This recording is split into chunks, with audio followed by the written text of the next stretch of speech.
Hello to all the Business English course participants. We're at the third week of May and we're halfway. For most of you, we have already completed lesson number 10. So we're at halfway of the course. I'd like to just sort of give a little rundown of where we are up to.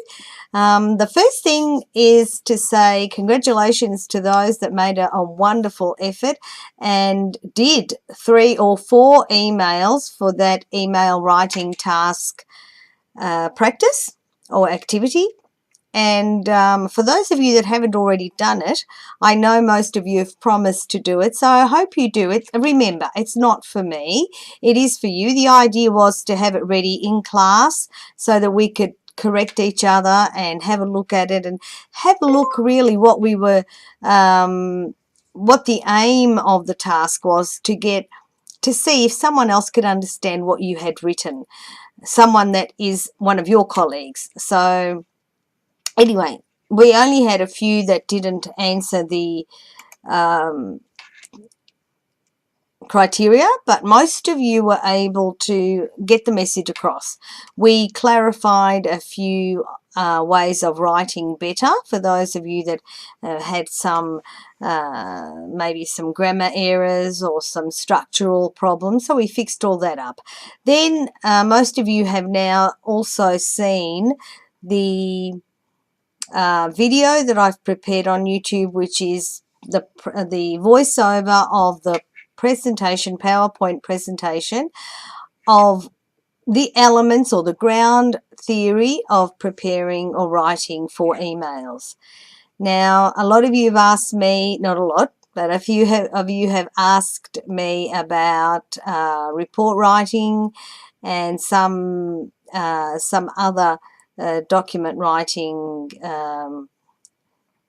criteria. So what I'm going to do is to prepare that before the end of the course, and you'll have it in your course schedule. And any of you that want to try and have a look at how reports are written and want to try one out and put it in the Google Drive document for your colleagues to perhaps have a look at and give you some either hints or some comments on it, and for me to have a look at, don't hesitate to do that. Now, the next week we're going to concentrate on our speaking activities. I've already prepared a speaking activity and it is in your course schedule. Some of you have already looked at it, some of you have already printed it up, and some of you have already started working mentally on the idea of how to do this speaking exercise. If you like, you can print them if you like. We're going to work directly from the course schedule in the face-to-face class. So we're going to look at some colour photographs, and we're going to use those colour photographs to discuss the theme of that particular speaking activity, and that particular speaking activity revolves around transport and forms of transport, public or private. So we're going to be talking about that. So you can, if you like, start doing some reading on the internet if you have time. If you don't have time to do that, but what I do suggest is, as I've always suggested, is to study for 1 hour, at least 1 hour a week, going over what we have done in class, which should only take about 15-20 minutes, and then spending the rest of that 1 hour, like 45 minutes for example, on doing something that you like to do, and that could be reading something on internet, watching a TV series or a movie in English. I've said this before, maybe the pre-intermediates abstain from watching a whole movie in English because it may worry you about the fact that you can't understand everything as you go along. I am preparing a little tutorial on how to actually choose a film. I'm going to give you a list of some films that I believe that are have a clarity in the way they speak and are slow enough for you to follow. these fast American action films, or even Australian films, or even British films that are a little bit too fast, sometimes are great for native speakers, are great for English is for EFL speakers that have been to England or America or Australia a few times, that have spent time overseas and have more fluency with understanding and or rather listening and being able to understand what they're listening to.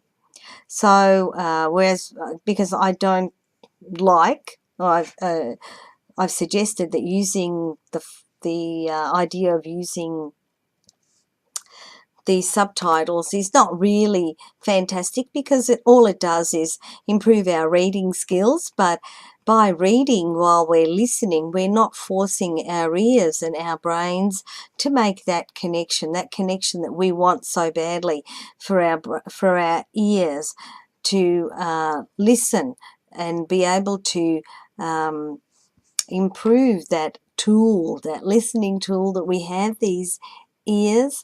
So in order to improve that listening tool, these ears that we have, we need to practice listening. Okay, some movies sometimes are a little bit too long. I know some of you want to see them, and go ahead, do that, but please use a lot of time to also go to maybe British Council or VOA, Voice of America, as most of you prefer, would like now to get your ears accustomed to American English.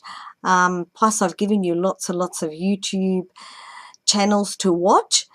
They're free and it's fun to listen and watch, and just 40 minutes a week or 1 hour going over what we've done, and then having a look at some of these videos, or playing around with some of the game websites that we've looked at, even for the pre-intermediate. Remember, spend time on BrainPop ESL. That is fantastic. I can't stress how wonderful that is. After one of my colleagues gave me that link some time ago on WizIQ, so I think it's, and ever since then I've promoted it to most of my students that want to go over some of the grammar sections, early grammar sections, or get their ears accustomed to listening to short pieces. And again, remember, there's the ability to have the subtitles and to remove the subtitles when you're doing the listening part of BrainPop, and most, even on British Council, most of these game websites that we've looked at that have videos. Okay, I think that's enough for me. We have postponed the live webinars to occur probably at the end, mid-June or the end of June, due to the changes that have been happening at your offices this week. So we will be doing that, as I said, mid-June to towards the end of June, and we'll make up for all the missed webinars. So that's all from me this week. Looking forward to seeing you all in class next week. And remember, 1 hour that you study is for you. It will help you to improve your English. See you soon.